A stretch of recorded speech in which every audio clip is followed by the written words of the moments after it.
Okay, so in this game we're dropping near Pochinki. My idea is to land on the church, grab the first weapon I see, and then go rush these guys that are in this compound nearby. There's 2 or 3 of them. But as soon as I land, I realize that there's one more guy with me. So now it's a race to find a weapon. I checked the staircase real quick, and there was a scar there by the entrance, but I missed it. I should have looked better. I grabbed the crowbar just in case I find nothing else.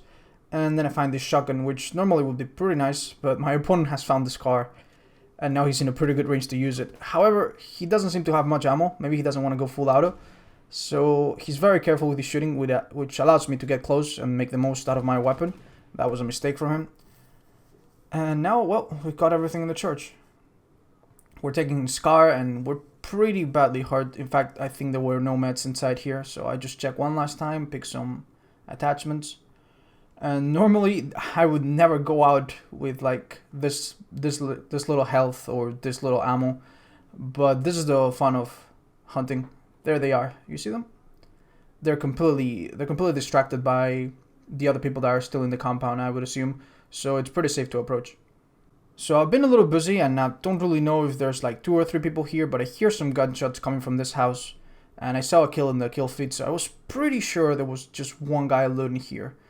So I crouch, I press control, and I move around very sneakily, trying to spot him, and there he is. I tried to get a better angle, but he just came out at the right time. He had an AKM he could have actually destroyed me with, but for some reason he had the Uzi out, which was very convenient for me. And you can see this house is still not even fully looted. But we've made some noise, so we should... At this point I should have been more careful. I really should have assumed that there was another guy. Here I'm putting my bomb up, and here I get shot. And at first I thought it might come from ground level, but after I got shot again here before I turned around to like tuck my body in, that kind of lets me know that it's up there. And I didn't see him, but I was still pretty sure he was on top of that balcony. So I opened the door there, not because I wanted to go out, but just in case he got close to like confuse him. And then I wanted to peek from this window. And he's seen me, but I noticed that he doesn't have a helmet. And whenever you have an assault rifle and you see someone without a helmet, that's a fight you want to take. And this guy had some other good stuff. I switched to the AK for ammo reasons, pretty much. And now I was expecting people to come out from Pochinki, because the zone was still within Pochinki, but it was mostly behind me. And this was pretty surprising. I just saw a guy just come through here. Thankfully, he was just as surprised as I was, and he didn't even land a single shot. And if I recall correctly, he had some good stuff. And one of my favorite things to do early in the game is to get to the edge of the zone and just wait for people to come through. Now, the edge of the zone here wasn't really that nice because it was past Pochinki, and it wasn't really a good idea to go through it. But I still expected some people to come from Pochinki towards the main zone, so I just got on top of the church and started checking around. However, I had no luck, and it was really surprising to see a car here. I thought that if no one had taken it, it must mean that I must have a way out. However, if you drive a car out of any populated city, always do some zigzags. As you'll see, I started getting shot.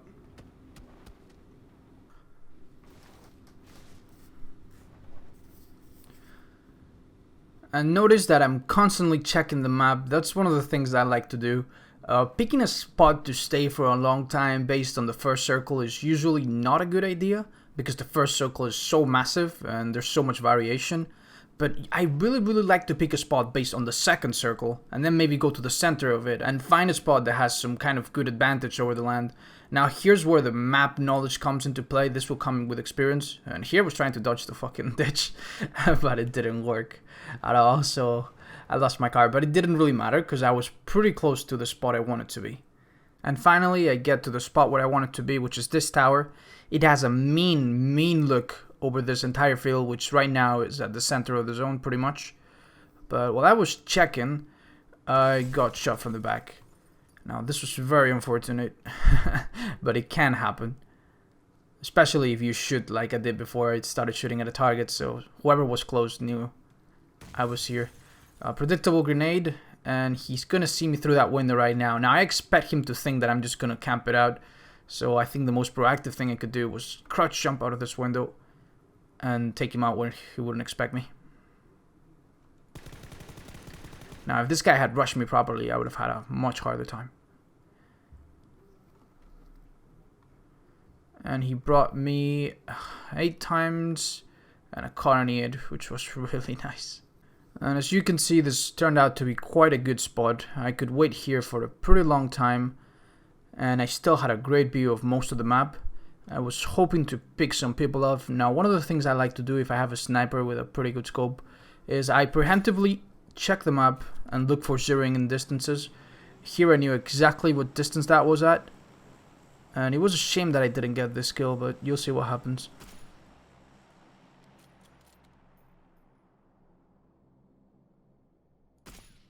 This player is actually outside the zone, if I recall correctly. He needs to walk in, and he's going through this field, which is completely open to me. It's still quite a bit of distance, though, and he's doing the zigzag, which makes his movements really hard to predict.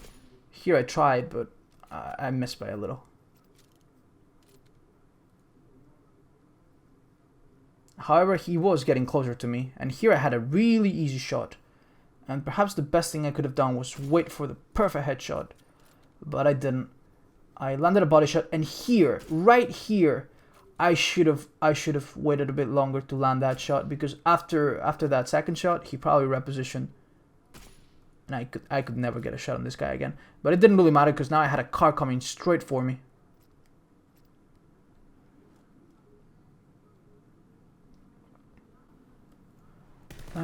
Here I could have sprayed a bit better, but still, those are probably 2 to 3 bullets, maybe to the head even, so he was pretty weak. I tried to resist the temptation of going full out of here. I just wanted to hit him with 1 bullet.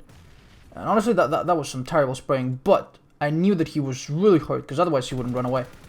And yeah, 1 more bullet did the job. And here I'm checking to see if I spot that one guy, but he probably died to someone else, because I didn't find him again. So back to my little house, and I'm checking all the angles, checking the minimap. The zone is pretty much a blessing right now. I could have people behind me, but everyone in front of me who's in the field is gonna die pretty much. And I've also checked this spot to know the distance. It's about 400 meters. And I land a body shot there, but it's hard to follow up at this distance with a moving target. Especially with that visibility. That shot was probably pretty close, but not close enough. Luckily for me, though, he has to run into the zone, which incidentally is in my view. And I miss barely, but I try to adjust. And that's a good shot. And even though I have to reload here, he really has nowhere to run. That's one of the beauties of spots like this. So there's now 5 people. And I noticed that the circle is closer behind me, so now was the time to check. He has very little cover, and he doesn't even bother to try to keep it. And that was a very sloppy kill, but it did the job, I guess.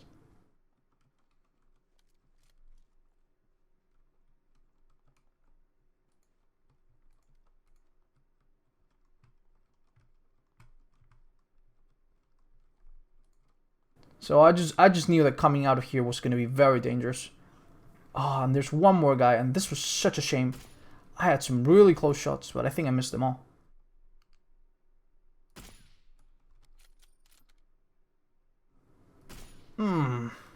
Feels bad, man. Nice jumping from him, though. And here I tried to see if I could at least spot him here, because I was pretty sure he was going to go into a bush. Oh, but here I think I lost him. Here I'm trying to find some angle by running back and forth. But he's saved. Now it's time to come out. And I know there's going to be people in this hill. Because if you look at the zone, people on the hill would have the high ground. So I checked this guy that I just killed. Honestly, it wasn't even a good idea to grab all that healing, but it was good to be boosted up. You always want to be boosted up by the end of the game if you can afford it.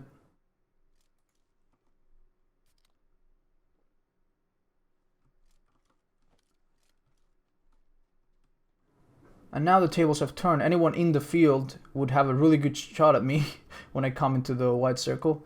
So I was very careful, and I tried to stay on the move. And for this last part, I would love to say that I had some master strategy going on, but to be honest, I was just really lucky. So I started getting shot by some guy. But then this guy gets killed by another guy. And this other guy's gonna shoot me now, but he gets killed by yet another guy, which is the last one, and who happens to be outside the zone, so that was a very lucky finish for me. But anyway, I hope that this has helped you bridge the gap between the early game strategies and the end game strategies. Now, there's many ways to go on about this. Some people like to hunt for packages. Some others like to keep a low profile all the game around.